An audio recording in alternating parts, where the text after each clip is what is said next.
तुम उसी तरह तोते के रूप में भटको। नहीं नहीं, मुझे आजाद करो वरना मैं तुम्हें छोड़ूंगा नहीं। अब तुम मेरा कुछ भी नहीं बिगाड़ सकते। अब तुम जाओ यहां से और अब से ऐसे ही घूमो।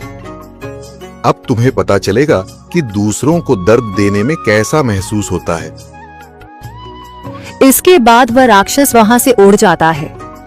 मरचू और उसकी पत्नी सीता दोनों खुश हो जाते हैं। मरचू पहले की तरह काम करने लगता है। वह और उसकी पत्नी दोनों खुशी खुशी जिंदगी गुजारने लगते हैं।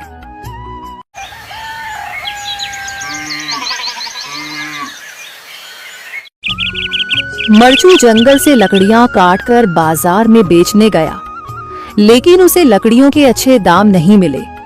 इस पर मरचू ने कहा, अरे भैया, इतने कम पैसे? इन पैसों में तो 2 वक्त का खाना भी नहीं मिलेगा। आप मुझे बहुत ही कम पैसे देते हैं। मैं इतनी मेहनत से लकड़ियां काट कर आता हूँ, लेकिन उनके पैसे मुझे बहुत कम मिलते हैं। भैया, तुम्हारी लकड़ियां होती ही इतनी कमजोर हैं कि मैं इससे ज्यादा पैसे नहीं दे सकता। तुम्हारी लकड़ियों के बस इतने ही पैसे बनते हैं। अरे भैया, कुछ ज्यादा कर दो ना। वो क्या है ना कि इन पैसों का तो कुछ भी नहीं आता। मैं अपनी जिंदगी कैसे गुजारूंगा? भैया, तुम जाकर अच्छी लकड़ियां लाओ, तभी इन लकड़ियों का अच्छा दाम मिल पाएगा, वरना इन लकड़ियों का तो यही दाम है। ये सुनकर मरचू बहुत ज्यादा परेशान हो गया और पैसे लेकर किराने की दुकान से सामान खरीदकर घर आ गया। घर पहुंचते ही मरचू की पत्नी सीता ने कहा, अरे जी, सामान ले आए आप? हाँ जी, सामान ले आया हूँ। सीता के चेहरे पर खुशी छा जाती है, लेकिन जब उसने सामान देखा, जी, इसमें तो बहुत थोड़ा सामान है।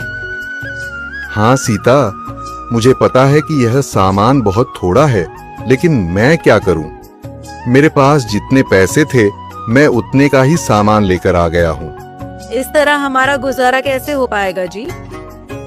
आपको तो पता ही है कि हम कितनी मुश्किलों से गुजारा करते हैं। हाँ हाँ, मुझे पता है, लेकिन मैं कर भी क्या सकता हूँ? मेरे पास इतने पैसे ही नहीं कि हम एक अच्छी जिंदगी गुजार सकें। इतनी मेहनत कर रहा हूँ, लेकिन फिर भी मेहनत का फल नहीं मिल रहा। इतनी मेहनत से अच्छी लकड़ी काट कर आता हूँ, लेकिन मुनासिब दाम नहीं मिलता। मैं तो बहुत परेशान हूँ। क्या करूँ? कहाँ जाऊँ? अरे जी, आप परेशान न हो, आप कोई और काम देख लें। मैंने कई बार काम तलाशने की कोशिश की, पर किसी ने भी मुझे काम नहीं दिया। ये सुनकर सीता भी काफी ज्यादा परेशान हो गई।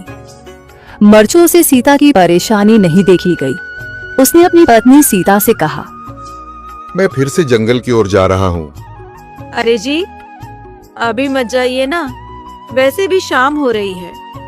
आप कल चले जाइएगा, अभी मत जाइए। ठीक है, अगर तुम रोक रही हो तो मैं नहीं जाता।